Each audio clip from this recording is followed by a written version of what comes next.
Business ফ্যাকাল্টির যে একটি hall room রয়েছে, অডিটোরিয়াম, সেই অডিটোরিয়ামের ভেতরে কিছুক্ষণ পর আনুষ্ঠানিকভাবে চাকসুর যে ফলাফল কেন্দ্রীয় ছাত্র সংসদ চট্টগ্রাম বিশ্ববিদ্যালয়, চট্টগ্রাম বিশ্ববিদ্যালয়ের দীর্ঘ ইতিহাস রয়েছে চাকসুকে নিয়ে।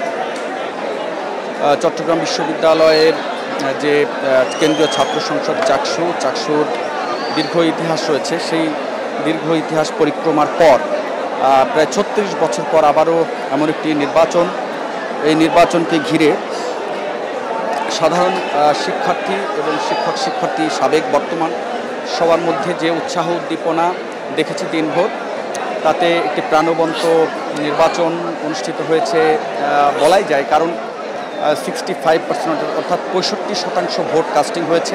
আপনারা জানেন 27,000 ভোটের মধ্যে 17,000-এর বেশি ভোট কাস্টিং হয়েছে। এটি নিঃসন্দেহে কম নয়। আর বলা চলে এরই মধ্যে যে বেশিরভাগ ভোট কেন্দ্রের ফলাফল প্রস্তুত হয়েছে, শুধুমাত্র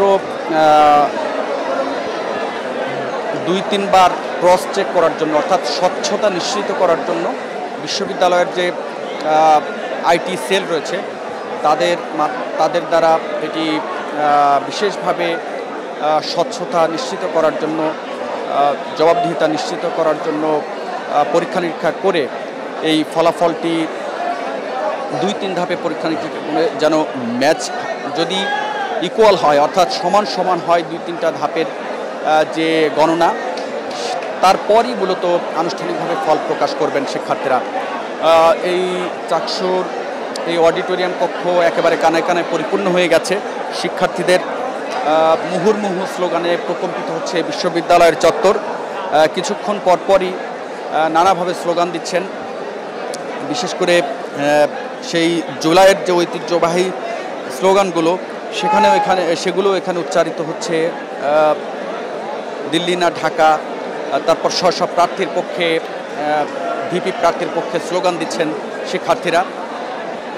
এমন পরিস্থিতিতে আমরা যে একটি হোস্টেলের ফলাফল আমাদের হাতে এসেছে, সেখানে আমরা দেখেছি ছাত্রদলের যে মনোনীত প্রার্থী, ভিপি প্রার্থী, তিনি এগিয়ে রয়েছেন। অন্যদিকে জিএস প্রার্থীও এগিয়ে রয়েছেন। আর তাদের নিকটতম প্রতিদ্বন্দ্বী ছাত্র শিবিরের প্যানেলের যে প্রার্থীরা তারা এগিয়ে রয়েছেন। আমরা কিছুক্ষণ আগে বিশ্ববিদ্যালয়ের উপাচার্য এবং এই ফ্যাকাল্টির, বিজনেস ফ্যাকাল্টির যিনি ডিন রয়েছেন, তার সাথে কথা বলছিলাম। তিনি আমাদেরকে জানিয়েছেন যে বেশিরভাগ কেন্দ্রগুলোর ফলাফল গণনা শেষ হয়েছে, তবে অধিকতর যাচাই বাছাই এবং স্বচ্ছতা নিশ্চিত করার জন্য যে বিশ্ববিদ্যালয়ের যে আইটি সেল রয়েছে তাদের মাধ্যমে তৃতীয় ধাপে যে ম্যাচ, অর্থাৎ তৃতীয় ধাপের যে যাচাই বাছাই সেটি সম্পন্ন হবে আর 1-2 ঘন্টার মধ্যে। সেটি সম্পন্ন হলেই এই চাকসু ঐতিহ্যবাহী যে নির্বাচন, সেই নির্বাচনের ফলাফল ঘোষণা করবেন প্রধান নির্বাচন কমিশনার সহ নির্বাচনের সাথে সংশ্লিষ্ট যারা ছিলেন। আর সেই ফলাফল ঘোষণার আগে আপনারা দেখছেন যে পুরো অডিটোরিয়ামে অসংখ্য শিক্ষার্থীরা, ছাত্রদল এবং ছাত্র শিবিরের বড় দুটি প্যানেল, তারা বেশিরভাগই তাদের সমর্থিত ছাত্র বা শিক্ষার্থীরা এখানে এসে নানাভাবে স্লোগান দিচ্ছেন। কিছুক্ষণ পরপরই আমরা দেখছি যে এখানে শুধু শিক্ষার্থীরাই এখন রয়েছে।